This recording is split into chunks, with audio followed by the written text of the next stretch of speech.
Welcome to the KP Podcast, where we talk about the business of real estate. A podcast about leveraging opportunities, growing your business, and experiencing financial freedom. Here are your hosts, Keith Anderson and Peter Cambukos. All right, welcome back, everybody, to the KP Podcast. We're coming to you from the forum. I am Pete. I am here with Keith today.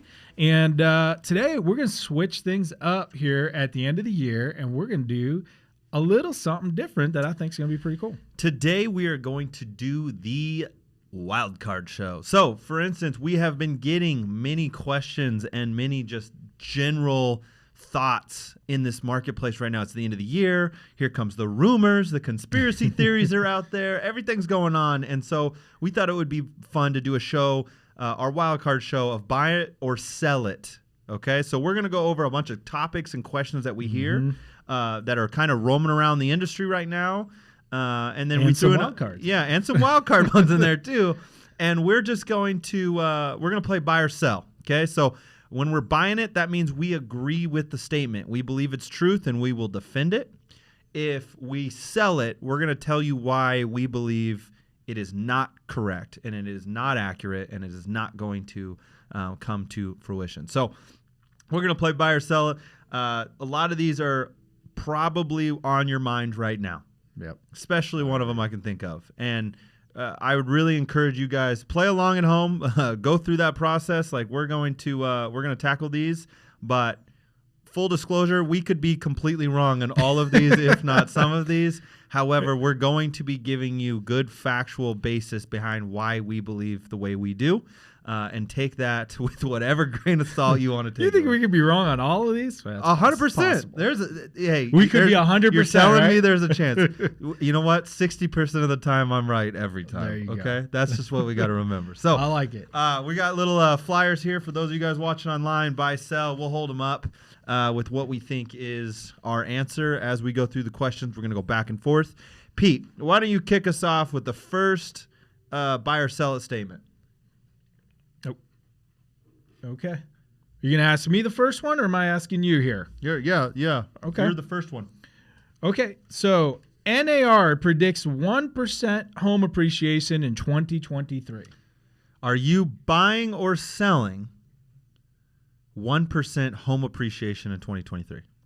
So I am going to 1%. Does that mean 1% or more, or does that mean just exactly 1%? That's I think at last I looked, that's NAR's actual prediction is 1%. I'm selling. So you're going with the field answer, if you will. It's definitely not going to just be one.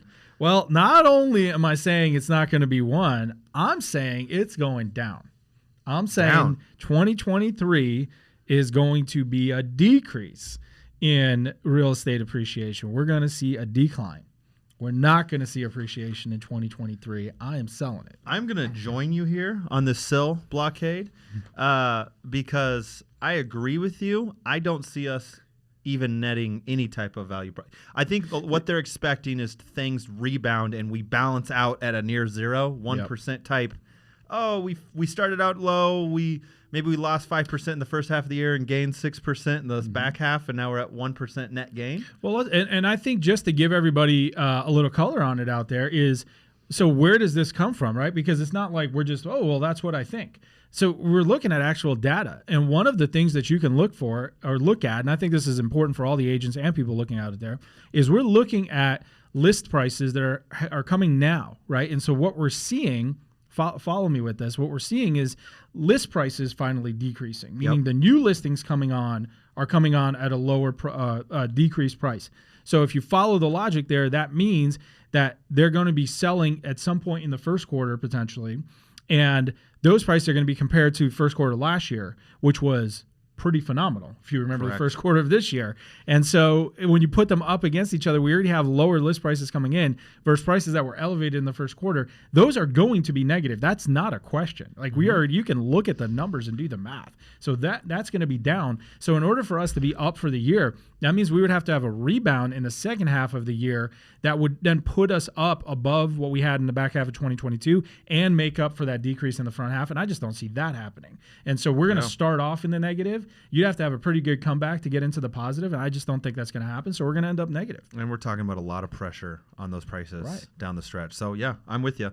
I think this is a positive footnote that they're trying to put out there to people to I think so too. Stop people from freaking out as much. But we're going to see some negativity. You can't get a year of 30+% appreciation, increase rates, and not expect it to go down at all. Like, let's be honest. Like 60% increase over 2 years, 58% like, or whatever. We don't really go down. We just kind of stop going up. Like, that's not the way that works, We guys. double every 3 years. Yeah. So awesome. All right. So let me ask you. So I'm going to ask you the second one. You tell me whether you're buying or selling. Right? Okay. Tom Brady comes back for another season. Ooh. Tom Brady. Dude, he's like 61 years old. Tom Brady. Okay. Let's do a deep dive on Tom. Okay. You know what? I'm buying this right here. And you know why? I'm going to buy this right now because he now no longer has wife or kids at home. So what is the man going to do with his life? So poor guy. I feel for you, Tom. If you're listening to our podcast, which I hope you are, we'd love to have you on. But Tom, you just blew up your family, and you're going to have to fill up that time with something. And you got to pay for alimony now, too. So, you might need to. Although you do have an announcer job waiting for you, I just don't think you like these interviews. I just heard your interview last night. You weren't really pumped about it. How are you going to do that for 10 years and for Fox? So I'm going to say bye. You're going to come back because I don't think you're going to win the Super Bowl this year, and I think your competitive itch is going to be too strong. Mm-hmm. I'll do it quickly. I'm also a buy on this. I didn't know if you for were. a different reason, because I agree with you with, you know what? Not for his family life? Well, I think that's part of it, right? So he's got no family now, so he needs to come back and go out on top. I think he's going to go out on top. But he also lost a bunch of money in that FTX crypto scam. I heard they lost a couple $100 million. So, that hurts. So Tom's like, I'm coming back one more season. Yeah, unless he wins the Super Bowl. That's my only caveat this year. Man, if he wins the Super Bowl this year. Point. No, I mean, he might be the division winner. So if he wins it. Probably will, but that's a long shot. Hey, that's my only get out of jail card. If he wins the Super Bowl, he's retiring. I don't even have a question. Next one. All right, Pete. We've already seen the top of mortgage rates at 7.5%. As in, do you buy that we will not be going higher than what we've already seen? Mortgage rates will not go past. So 7.5. I've got a question on this one now that we're reading through it. In what time frame are we talking about here? I'm going to go with in 2023. Okay. It will not be higher than what we currently see. It will only be lower. God, I hate predicting rates. It's such you never know. You don't know what the Fed's. Do you want to flip a man. coin? You got two options. You got a 50% chance. Right. You're right. So we're saying that mortgage rates have topped up. They will not go further. That we already saw the highest rates. I'm hesitantly going to say buy. Hesitantly going to say buy? Hesitantly. I think 7.5 is probably, if we're talking about 2023. Now, I won't say that in the coming years, that we may not get above that. But I do expect the Fed to stop raising at some point in the first quarter or first half and watch those rates stabilize next year. So I think if we're talking about through the end of next year, I think we have seen the top at 7.5. We may push back up there. I think, we're going to keep seeing them go up and down. I know we're under 7 now. They might come back up over 7 again. But I think they're going to stabilize and kind of ride it out there in 2023. I'm selling this. You're selling. This might be our first one that we disagree on. Okay. I think people are being too nice to what's going on out there. I think they have too much of the blessing cloud happy mentality of what's actually happening. I'm starting to come onto the cynical side of this this fence. Shit's going to start having to hit the fan soon. We're going double digits or what? I don't think it will be in 2023. Okay. But I think in the next 3-year span we may see double digit rates. And I think it's because we're going to fight this battle uphill. We're going to drop back in fear and worry, and it's going to ramp to the sky again. And then there's no way to stop it unless we do a massive shift. I think that's what's going to happen. I actually agree with you on all of that. I just don't think it'll happen next year. So I think we'll see that stabilize. Next year will be that ramp up. And so that's why I said, give me the time frame. I don't know. Because I think we'll see over 7.5 before the end of the year. It could. This is going to drag on. It's not going to be pretty. Yeah. I think the one thing we can both agree on, mortgage rates are staying higher for longer. I think if the Fed fund rate gets to 5%, which I personally think is going to hit 5. Quite possibly. And if it hits 5, I don't think that variance between mortgage rates can be 2.5. I think it's going to be higher than that. I really do. I think it's going to put so much pressure. I know it's historically less it's only than been that, about 2. Right? I agree. But I think that worry and fear in the bond market is going to put a little shift. I think we're going to hit 8%. Yeah. That's where my number is. But I do think double digits in our near future. All right. We'll see on this one. All right, Pete. Yes, sir. We got another wild card one for you. This has a little bit of hometown love against you here, too. Hometown love against me? All right. Chicago-style pizza is better than your hometown New York-style pizza. Oh, come on. This is an easy one, and I'll give you the reason why. Everyone knows the real answer. Chicago pizza is better than New York-style pizza. Buy or sell, That's Pete. a hard sell, okay? Hard sell. That's not even, I don't even need to think about this one, okay? And here's the big reason why, guys. Chicago-style pizza isn't pizza, okay? It is what it is. It's this deep dish. You got this big old thick bread thing. You put a bunch of stuff on there to get it in a pan. You got to eat it with a fork and knife. It's not even pizza. It's something else. They just want to argue with the fact that it's, this is a pizza and this one's better because it's all huge. There's no way. I want to hear. Give me your reason. You can buying you got this statement. New York style, thin, crispy Hold on. crust. Did you just say you're about to fold it? Huh? Yeah. Hell yes, I'm going to fold it. My argument states right there that you have to fold it because it's not thick enough. You don't have to fold Chicago because it's already thick enough. you were going to say fold it. You don't have to fold it, but you do because that's how you hold it. Your initial instinct is, I need to fold this. It's not thick enough. In Keith, Chicago, do you know why? Just eat, baby. You know why you just fold dig it? deep in You're missing it out. You think you're folding it so you can eat it twice. You're folding it because you're holding it with your hand like pizza's meant to be. You're folding it because you're not holding you need it thicker. That's what it is. It needs to be more bread. I don't eat my pizza with a fork and knife. It's called a pie for a reason. It needs to be thick. Have you ever had a thin crust pie? It doesn't make sense. Yes, I don't have. do that. What like a piece of tortilla with peanut butter on it? That's kind of what you're describing. It's not called a pie because it's compared to an apple pie. It's called a pie because it's a big circle. Yes, but pies are thick, and so should pizza. Again, it's not compared to like an apple pie. You're missing. I think deep dish is not where pizza. Pizza's at, baby. It It's puts you into that pizza coma. Okay, I'm sorry. We're gonna move on. Moving on. That was a true statement. Okay. Yeah, that was false. All right, Keith, I got one for you. Ready? All right.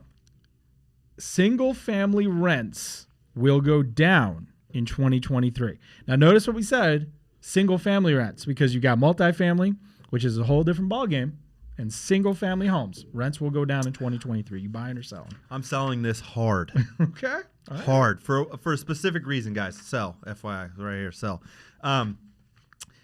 People are stuck where they're at. If investors are coming into the marketplace and continuing to buy right now, right? Unless they're buying with cash, which most aren't. Most are going to be leveraging themselves, I would say, unless you're a big conglomerate buyer. And even then, they're leveraging in some way or another.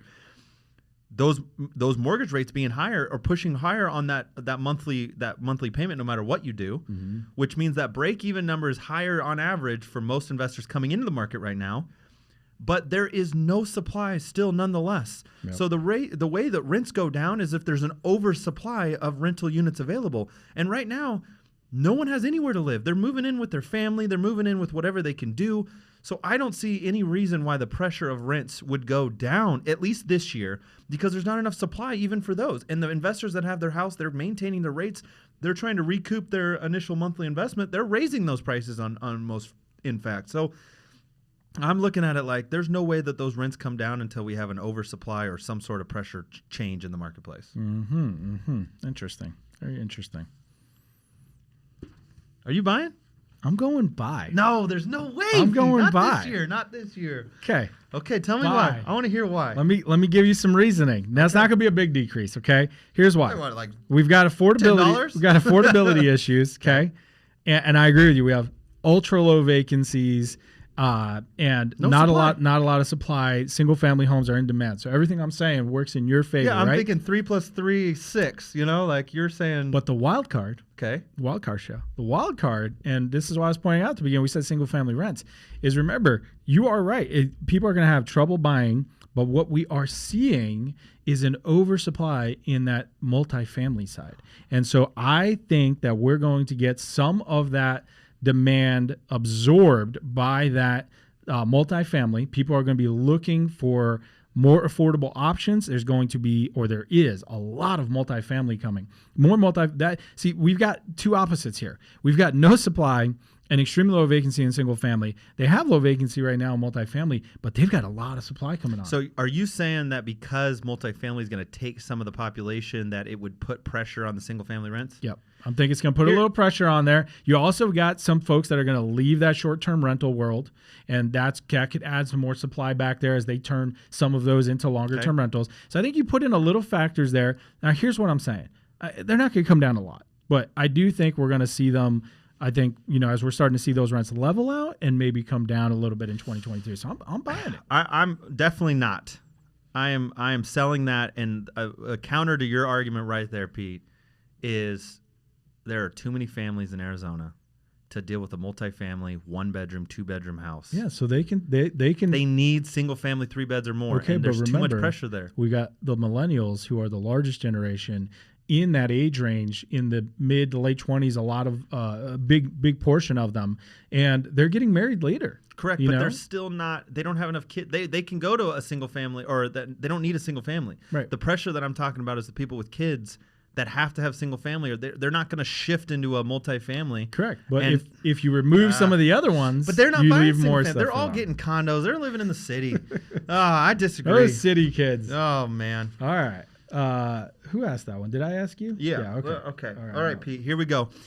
This is an interesting one. Okay. This is a little bit more far fetched, but to a lot of people that would think. However, I think that there is some legitimacy behind this statement. And I have heard a little bit of this because we don't see it coming. No one saw it coming the first time. So we will have a depression in our economy in 3 years, within 3 years, worse than the Great Depression of the 30s. Worse than the Depression of the 30s, huh? It's felt differently in the 30s because there wasn't as many resources to get yourself out of it, correct? But economically standing, the numbers of the economy standing, I'm saying will be worse than the 30s. Like so you're saying job losses, job loss, the change in the stock market. I'm talking about within the next 3 years. I'll give you a bump of a extra year. Selling. Okay. I'm selling, and I'll tell you why. We have changed since the 1930s, and one of the things that we have got now is we have got both a government and a Federal Reserve who will intervene. Okay, so remember this, guys. Yeah. While we still live in the greatest country in the world, we live in a much less capitalist society than we used to. Okay, we are more towards the socialist side now than probably we have ever been in this country. Yes. And at the first signs of these things changing, both the Fed and the government, they're coming in, and they're coming in guns blazing. And you've heard them say this before. They've learned the lessons of the past. So the government's going to come in with fiscal stimulus. They're going to start sending more money out, doing what they can to prop things up, going back to potentially things like mortgage forbearances and stuff like that. Fed's going to cut those rates even if we're still dealing with inflation.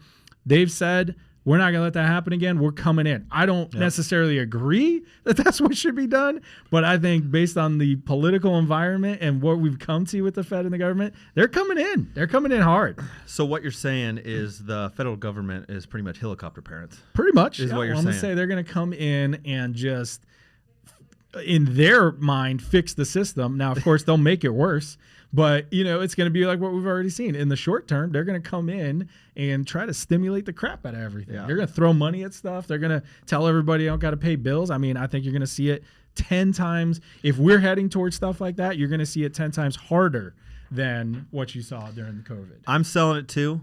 I don't think it's going to be as bad. However, I think we're going to have the closest thing to that Great Depression in the next 3 years. I think it's going to skip over 08. I think it's going to skip over some of these other things. Not necessarily the residential real estate side of it, However, I think our stock market's going to feel it. I think some of these other factors are going to feel it worse than we've seen over the last, 70 years or whatever it is. However, it won't be as bad as what we saw there because we will be saved. I just think we're going to get to a further spot before the saving happens. Does that make sense? Yeah, quite possibly. I think we're going to get a little further down Oh, you that mean road. than where we are right now? No. Like what we were in 08 with job loss and some of the other things. I think we're going to hit kind of a pinnacle. I just don't think we can keep ramping up at this rate to not take a massive fallback at some point. That's why I said the next 3. Maybe it's the next 5 years. Maybe it's the next 7. I don't know. It could be. I do think, you've got to take into account, too, the actual workforce participation numbers that we've got now are lower than they've been in a long time. And that's what I'm saying. I think that will put so much pressure on or people not finding the ability to get jobs. The jobs aren't paying enough. No, what I'm saying is you've got fewer people looking for work. Yeah. You know what I mean? You've got fewer workers. Like, if you look at it, even by the government's own numbers, we've got 2 million fewer people in the workforce now than we did pre-COVID. That's a lot of people that are gone. We need to make some babies, guys. We need to make some babies. We need to make some babies. Yep. Stop having one kid. Start having For 2. real. Okay? It's the opposite of the years in past. All right. So, All right. next one. Let me ask you one here. Okay. 40-year mortgage will be the new standard by 2025. Oh, man. Oh, you know what? I'm buying this. I'm buying it right now, okay? Now, I don't think that this will stay long term, but I think at that point in time, it will be the more common purchase by 2025 is that 40-year mortgage because I think affordability will still have pressure. My only wild card get out of jail of this statement, in my opinion, is if we do see those prices drop, affordability come back, rates get shifted back down, and we get back to an affordable stance. But I think at this current rate, we will have to be inventive to find something that will help people still buy houses. And I think if the Fed stays strong with rates being real and they stay over the 5s, 6s, and 7s, if they stay in that range and prices monetarily stay about the same, I think we see 40-year rates here in the near future. Well, I think we're seeing them as an option now. Yeah, right? I think they're going to be the standard. It's like car loans going from 5-year loans to all of a sudden to 7. See, I'm old enough to remember when a car loan was 3 years. Did you see? Then it went to 5, and now the standard. Now it went to 7. I don't even know. It's 7 or 8 now. or something. 6 and 7. So my thought is like, mortgage hasn't had that big adjustment in a long, long time. Are we going to get might be there. auto loans that are like 15 years, like 10-year auto loans and stuff? Hey, I wouldn't surprise me, not one bit. I'm selling this. Okay. I'm selling, and for one reason, which is it is an option now on the fringes, and I think that it will increase, meaning the amount of purchases will increase that are 40-year options.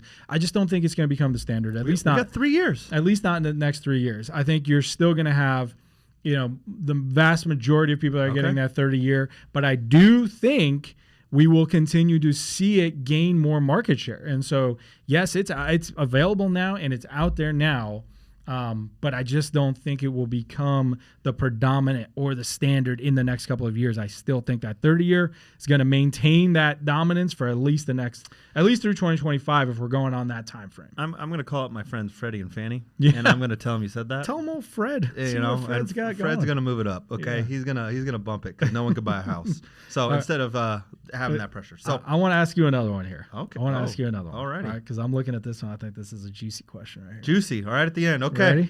Ready for this? Hold on, get prepared. Get ready for this one.